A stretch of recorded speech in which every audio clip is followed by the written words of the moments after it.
തിരുവനന്തപുരം ശ്രീ പത്മനാഭസ്വാമി ക്ഷേത്രത്തിലെ സ്വർണം മനഃപൂർവ്വം ആരും എടുത്തതായി കരുതുന്നില്ലെന്ന് ആദിത്യവർമ്മ. തുണിസഞ്ചിയിൽ നിന്ന് മണലിൽ വീണതാകാം, പോലീസ് അന്വേഷണം തുടരട്ടെ എന്നുകൂടി അദ്ദേഹം പറഞ്ഞിട്ടുണ്ട്. അതേസമയം ക്ഷേത്ര ജീവനക്കാരെ നുണപരിശോധനയ്ക്ക് വിധേയമാക്കാൻ ഒരുങ്ങുകയാണ് പോലീസ്. ശാലിനി വിവരങ്ങളുമായി ചേരുകയാണ്. ശാലിനി, വിശദാംശങ്ങൾ. അനു, അല്പസമയം മുമ്പാണ് തിരുവനന്തപുരത്ത് പത്മനാഭസ്വാമി ക്ഷേത്രത്തിന്റെ വടക്കേ നടയിൽ തിരുവിതാംകൂർ രാജകുടുംബാംഗം ആദിത്യവർമ്മ മാധ്യമങ്ങളെ കണ്ടത്. ഉത്സവ ചടങ്ങുകളുമായി ബന്ധപ്പെട്ട ചില കാര്യങ്ങൾ അറിയിക്കാനായിരുന്നു മാധ്യമങ്ങളെ കണ്ടത്. ഇതിനിടയിലാണ് ക്ഷേത്രത്തിൽ നിന്നും സ്വർണ്ണദണ്ഡടക്കം പോയ വിഷയങ്ങൾ അദ്ദേഹത്തിനോട് മാധ്യമപ്രവർത്തകർ ആരാഞ്ഞത്. ഈ ശ്രീപത്മനാഭസ്വാമി ക്ഷേത്രത്തിൽ നിന്ന് സ്വർണ്ണദണ്ഡ്, 13 പവനോളം വരുന്ന സ്വർണ്ണദണ്ഡ് നഷ്ടമായ സംഭവം അത് ആരും മോഷ്ടിച്ചതല്ല എന്നുള്ളതാണ് അദ്ദേഹം പ്രതികരിച്ചിട്ടുള്ളത്.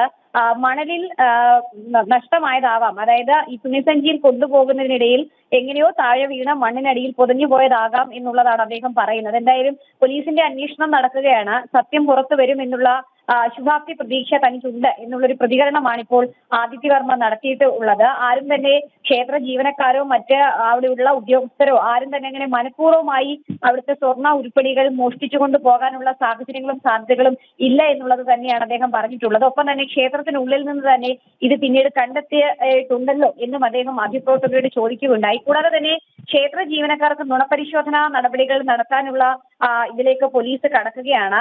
6 ക്ഷേത്രം ജീവനക്കാരെ നുണപരിശോധനയ്ക്ക് വിധേയമാക്കാനാണ് ഇപ്പോൾ ഒരുങ്ങുന്നത്. ഫോർട്ട് പോലീസാണ് ഇതുമായി ബന്ധപ്പെട്ട കോടതിയിൽ അപേക്ഷ നൽകിയിട്ടുള്ളത്. 108 ഗ്രാം, അതായത് 13 പവനോളം വരുന്ന സ്വർണം കാണാതായ ശേഷം ക്ഷേത്രമുറ്റത്ത് നിന്ന് ഈ സ്വർണ്ണദണ്ഡ് കിട്ടിയ സംഭവത്തിലും കേസിലുമാണ് ഇത്തരത്തിലൊരു നുണപരിശോധനാ നടപടിയിലേക്ക് പോലീസ് കടക്കാൻ പോകുന്നത്. ഒപ്പം തന്നെ സ്വർണം കാണാതായതിന് പിന്നിൽ ജീവനക്കാർക്കിടയിലെ ഭിന്നതയാണോ എന്ന് സംശയമുണ്ട്.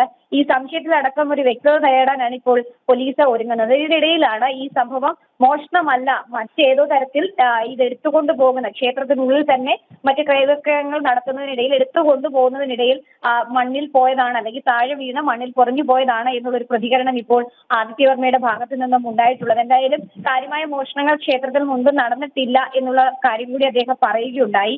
ജീവനക്കാരെ ആരും തന്നെ സംശയിക്കുന്നില്ല, അല്ലെങ്കിൽ അത്തരത്തിൽ എന്തെങ്കിലും തരത്തിലുള്ള സംഭവങ്ങൾ ഉണ്ടായിട്ടുണ്ടെങ്കിൽ, ആരെങ്കിലും തെറ്റ് ചെയ്തിട്ടുണ്ടെങ്കിൽ അത് പോലീസ് കണ്ടെത്തും എന്നും തിരുവിതാംകൂർ രാജകുടുംബാംഗമായിട്ടുള്ള ആദിത്യവർമ്മയും ഒപ്പം തന്നെ ക്ഷേത്ര ഭരണ സമിതി അംഗം കൂടിയായിട്ടുള്ള ആദിത്യവർമ്മ പ്രതികരിക്കുകയും ചെയ്തിട്ടുണ്ട്. അനു.